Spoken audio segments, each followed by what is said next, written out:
So, welcome to Jumbo IS and welcome to our lecture series called Daily News in Shorts. In this lecture series, we cover a particular day's current affairs in a very short span of time within 30 minutes. The idea is very simple. We want you to cover your current affairs on a daily basis, but we don't want you to spend your entire day just reading the newspaper because you need time for other parts of your UPSC syllabus. Therefore, we will cover the entire day's current affairs within 30 minutes so that you're left with the rest of the day for covering other parts of your UPSC syllabus, right? Now, just watching this lecture would be job half done because just after spending these 30 minutes, you need to revise this lecture as well. Spend another 15 minutes for revision. Why, you ask? Well, revision helps in consolidating these current affairs in your memory. Otherwise, you'll quickly forget them.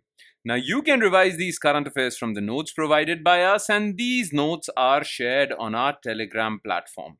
The link to our Telegram channel is provided in the comment section just below this video. Alright then, let's begin today's discussion. But first, let's take a look at the list of topics that we shall cover today. So here's the list. Number one among this list is primary healthcare. It was covered in the Hindu newspaper. An article was there with respect to primary healthcare, state of our primary healthcare, and what is primary healthcare. Okay, so we'll talk about this. Then recently, Bhagavad Gita and Bharat's Natya Shastra have been included in UNESCO's Memory of the World Register, and it is a proud moment for our civilizational history. Okay, India's civilizational history. So we'll talk about this UNESCO's Memory of the World Register. Then April 18th is celebrated as World Heritage Day. So what is this World Heritage Day? Who celebrates it? What is the theme for this year's World Heritage Day? How many World Heritage sites are there from India? We'll talk about all these things. And in the end, we'll talk about Flue Gas Desulphurisation. Okay, so these are the four topics that we'll zero in our attention on. Let's start discussing them. Starting with topic number one, that is primary healthcare. Now, as you all know that the government of India introduced Ayushman Bharat scheme, okay? And Ayushman Bharat scheme had two components. Pradhan Mantri Jan Arogya Yojana, right? Which provides health insurance to, beneficiaries, okay? Many people who do not have access to health insurance. And the second component of Ayushman Bharat Yojana or scheme was health and wellness centers across India. Okay, in remotest regions of India, you will establish health and wellness centers so that people can go to these health and wellness centers for their regular health checkup, right? So poorest of the poor will have access to primary health care through these health and wellness centers. Now later, all these health and wellness centers were renamed as Ayushman Arogya Mandirs. Okay, so these health and wellness centers are Ayushman Arogya. Now, these health and wellness centers are basically an extension of India's primary healthcare system. Clear? Now, India's primary healthcare system has been performing really well, but there have been some shortfalls. And we are going to discuss about these shortfalls in this article, okay, in this section. Alright, so Government of India introduced Ayushman Bharat scheme in 2018 budget as an ambitious project to transform and strengthen India's public health system. Okay, health system in India is basically health system basically consists of two parts. Okay, government, that includes government hospitals, which we call public, and then there is private healthcare, right? So Ayushman Bharat is for strengthening India's public health system, including through public funding for healthcare of disadvantaged groups. Now, in India, however, there exist a few blind spots in the public health system, such as user experience, people's trust. People trust private hospitals more than public hospitals, okay? And there is general lack of confidence in hospitals, right? Now, there is the need for upgrading our primary healthcare system if we really want to improve the health outcomes of our country, okay? Now, to understand this part, you need to know what primary healthcare is. Alright, so what is primary healthcare? You see, healthcare can be divided into three parts. Okay, primary, secondary, tertiary. Now, primary healthcare is the first point of contact whenever you feel a little unwell. You go to these primary healthcare centers and you do your checkup, Okay, these places have one or two doctors, some support staff, they have BP machine, a few tablets, okay, but they are for general checkup. Then, if your disease is a little advanced, well, you need further testing. So you go to secondary healthcare centers which have advanced diagnostic machines like X-ray machine, okay, and other machines for which you require a better setup. And if your disease is way more advanced, then you are referred to tertiary healthcare systems. These include big hospitals, multi-speciality hospitals, and all that. Now, if you really want to improve healthcare outcomes in the entire country, you need to basically have primary healthcare centers spread out across the country, right? And this is what Ayushman Arogya Mandirs try to achieve. So, primary healthcare is the first point of contact for individuals seeking medical attention. The services provided by primary healthcare centers are health promotion, general health promotion, okay, disease prevention.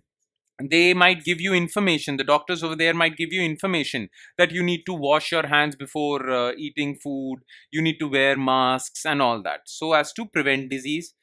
Treatment and palliative care. Palliative care is basically if you have a disease that cannot be cured, then you can manage symptoms through medicines, right? So that is palliative care. Now, India's public primary healthcare infrastructure includes 1.75 lakh Ayushman Arogya Mandirs, handling 350 crore consultations. Clear? So, India has a spread out primary healthcare infrastructure. But still, there are many gaps. Okay, so let's talk about those gaps. Now, why do we need primary healthcare? Okay, first of all, for early disease detection and prevention, you need primary healthcare centers.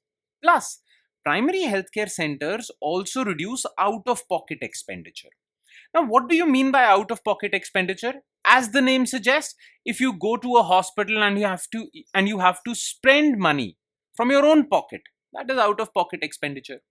Now, many countries have reduced this out of pocket expenditure through various health insurance schemes and various benefits, so that when a person goes to a hospital, he doesn't have to spend a single penny or any money from his own pocket. He's covered under various health insurance schemes and whatnot.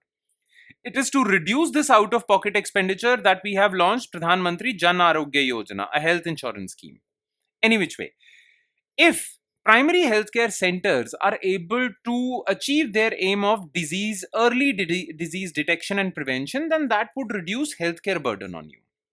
Then it aids in long-term management of non-communicable diseases like high blood pressure and all that. It bridges the gap between urban areas and remote rural areas. Now, this is why we need a good infrastructure of primary healthcare centers. Now, what steps has the government taken to improve primary healthcare in India? First of all, like I said, Ayushman Arogya Mandirs. Then government also has National Health Mission, under which these primary healthcare centers have, well, staff, machines, all the things that they need, okay? Then PM Ayushman Bharat Health Infrastructure Mission. Under this, more and more healthcare centers would be opened. Then Bharatiya Jan Aushadhi Pariyojana, it will provide cheap generic medicines to people. National Free Drugs and Diagnostics Initiatives. Diagnostics means that you do, okay? Blood test and all that test, okay? X-ray and all. Now, what are the challenges that our healthcare system faces? First of all, well, we are talking about public primary healthcare system, okay? First of all, there is overall lack of trust and awareness, okay? People prefer private hospitals. Those who can afford private hospitals, they prefer going to private hospitals over government hospitals. That says a lot about the quality of healthcare provided by government hospitals, right? In fact, most of India's out-of-pocket expenditure is still on private healthcare. Also, many people lack awareness about these Ayushman Arogya Mandirs. Okay, so they don't go to these primary healthcare centers because they don't know about them. So there is lack of awareness and trust. So this is one challenge. Then there are infrastructure gaps. Remote and tribal areas still face inadequate distribution of primary healthcare centers. Also, areas where these primary healthcare centers are there, Well, they lack modern diagnostic facilities and face staff shortages. Plus, there is low public spending by the government. India's total health expenditure is 3.83% of the GDP, whereas developed OECD countries spend around 9.2% of their GDP. And of this 3.83%, 48% is by government, 52% is by private. Whereas in these rich countries, 70% is by government, 30% is by private. That says a lot about public spending, government spending on healthcare. We are already spending very little, 3.83% of GDP. And within this 3.83%, majority is spent by private healthcare. That is why people trust private healthcare more than public healthcare. Okay, so these are the challenges that we need to rectify soon. Now let's move on to topic number 2, which is UNESCO's Memory of the World Register. Now, what is in the news? In a significant recognition of India's civilizational legacy, Srimad Bhagavad Gita and Bharat Muni's Natya Shastra have been inscribed in UNESCO's Memory of the World Register. The announcement was made by Union Minister of Culture, and now, with the inclusion of Bhagavad Gita and Natya Shastra, total number of texts in this Memory of World Register from India stand at 14. So 14 texts from India, ancient texts or historically important texts, are included in this Memory of the World Register. Now you need to know what this Memory of the World Register initiative is. All right. So it was launched in 1992. It is an international initiative by UNESCO to preserve humanity's valuable documentary heritage, written heritage, and safeguard it against neglect, decay, and destruction. Okay, we need to protect and remember these things, right? That is why this initiative was launched. Now, what is the criteria for inclusion of any text or manuscript in this register? There are 3 qualifications. First of all, that text should have outstanding universal value. Okay, then it should be historical, cultural, or of social significance, and authenticity, integrity, and rarity of the document. Okay, these 3 things are looked into, and then UNESCO decides whether this particular text should be included in this Memory of World Register or not. India as of now has 14 entries. Now, the 2 texts that have been recently included are Bhagavad Gita and Bharat Muni's Natya Shastra. So, Bhagavad Gita, written by sage Vyas, is literally translates into Song of the God or Divine Song. It is a 700 verse dialogue between Krishna and Arjuna, expounding profound spiritual, ethical, philosophical principles central to Hindu thought. Then about Natya Shastra, treatise on performing arts. It was written by Bharat Muni. It is the foundational text detailing Indian classical dance, drama. So it is the theory of dance in India, drama, music, stagecraft, all performing arts. Okay, it establishes concepts like rasa, that means aesthetic flavor, or the emotion. Okay, what emotion should be inculcated? There are different emotions that can be displayed through these performances.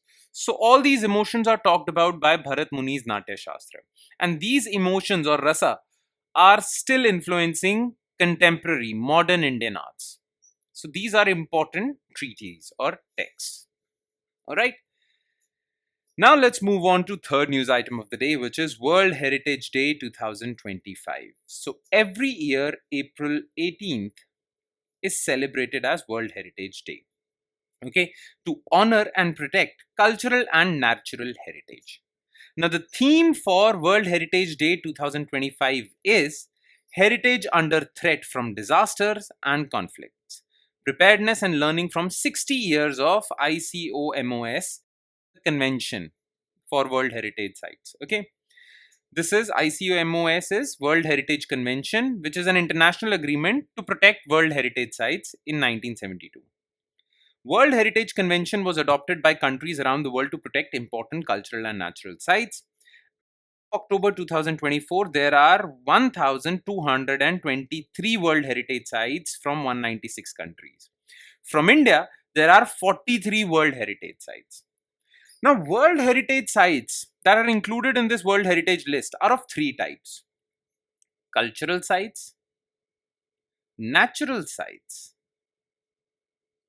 and mixed, which can be both cultural and natural. Okay. Now, as far as cultural are concerned, they are recognized for their architecture, spirituality, and artistic excellence. For example, Taj Mahal has been included, Ajanta Ellora caves have been included in the cultural category. Then natural, recognizing ecological richness and biodiversity. For example, Sundarbans are in this list, Western Ghats are in this list. And then there are mixed, which have contributions from both nature and human beings. Okay, like Kanchenjunga National Park in Arunachal. Well, it is a national park protected area by humans, so there is human contribution and natural contribution. Okay, now from India there are 43 sites. Okay, and India started, or sites from India started getting featured in this list from 1983 onwards. The initial sites, the first site to get included in this list was Agra Fort, Taj Mahal, Ajanta Ellora caves. Alright. Now, what is the importance of these heritage sites? Why should we designate them this status, World Heritage Site? And what is the importance of these sites? So, first of all, it is important for us to remember and protect our civilizational legacy. Heritage sites safeguard India's centuries old tradition, culture, legacy for future generations. They boost tourism also. UNESCO recognized sites boost India's tourism driven economy, creating jobs and local development. For example, Taj Mahal. It enhances India's soft power, global standing. India's heritage strengthens its global image and cultural diplomacy efforts on international platforms. Plus, the natural heritage sites actually protect the environment and promote scientific research in that. Now, these World Heritage sites have been facing a lot of challenges. That is why the theme for this year's World Heritage Day is Heritage Under Threat from Disasters and Conflicts, right? So, what are the challenges? First of all, because of urban expansion, these ancient buildings, monuments, these natural areas are being destroyed. Then climate change is a big threat because coral reefs of Lakshadweep are facing such a crisis, and coral reefs of all the regions in the world are facing threat from climate. Then have become frequent. Then lack of funding and human resources for conservation efforts. And then pollution and unsustainable, too much tourism at these sites. These are the challenges that these sites face. That's all as far as this topic is concerned. Now let's move on to last topic of the day, which is flue gas desulphurization. So, Union Environment Ministry should roll back its 2015 policy mandating all of India's 537 coal-fired plants to install a class of equipment called flue gas desulphurization in order to reduce sulfur dioxide emissions. Okay. Instead, it should only apply to those plants using imported coal or high sulfur coal. A study commissioned by Office of Principal Scientific Advisor said this. Okay. Look, the power plants in India, not all, but many of the power plants in India, thermal power plants in India, produce energy or electricity by burning coal. Okay. So they burn coal and they produce thermal electricity. Okay. Now, by burning coal, you emit a lot of pollutants. You emit sulfur oxides, nitrogen oxides, particulate matter, and many other greenhouse gases. Now, these gases are released from the chimneys of these plants, as you can see. Now, this gas is known as flue gas, right? Now, if there is too much sulfur oxides or sulfur dioxide or nitrogen oxides in the atmosphere and particulate matter in the atmosphere, it will cause air pollution. Okay. Plus, too much sulfur dioxide can get dissolved in water vapor and might cause acid rain also. Right? Therefore, in 2015, Union Environment Ministry made it mandatory for all of India's 537 coal-fired power plants to basically install this equipment called flue gas desulphurization. Now, this flue gas desulphurization equipment, what it does is that whatever flue gas is being released, this equipment actually captures sulfur oxide from it, okay, and most of the particulate matter. So whatever gas is released now won't have sulfur in its oxides or particulate matter, so the air around this area would be a little cleaner. The problem is that this equipment is very expensive. It costs around 1.2 crores per installation, right?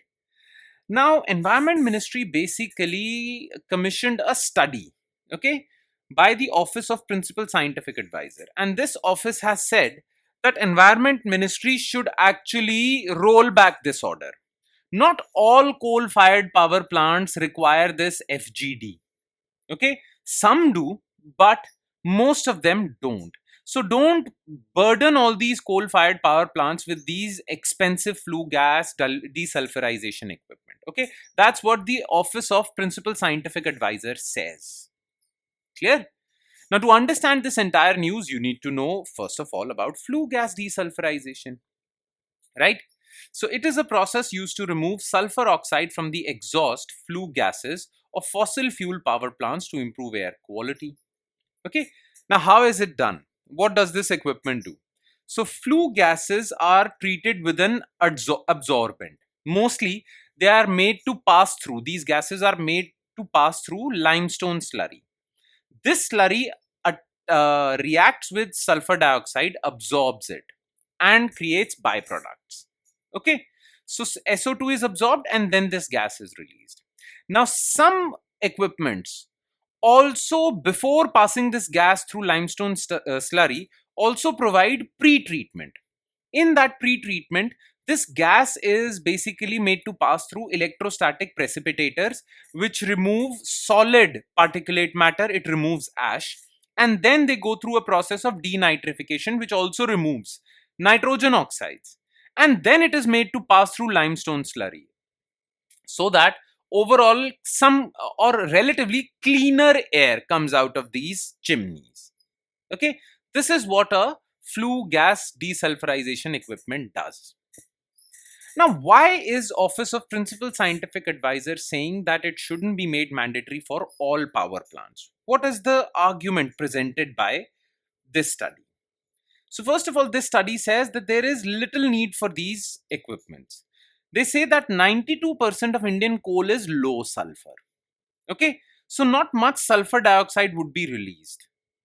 Plus, the height of these chimneys actually take this flue gas at a very high height where wind is blowing really fast. So these pollutants get naturally dispersed. So the air quality is not that, I mean, it isn't harmed to that extent. Plus, these flue gas desulphurization units require a lot of fresh water also. So you waste a lot of fresh water. Full FGD rollout would consume significant fresh water and add 69 million tons of CO2.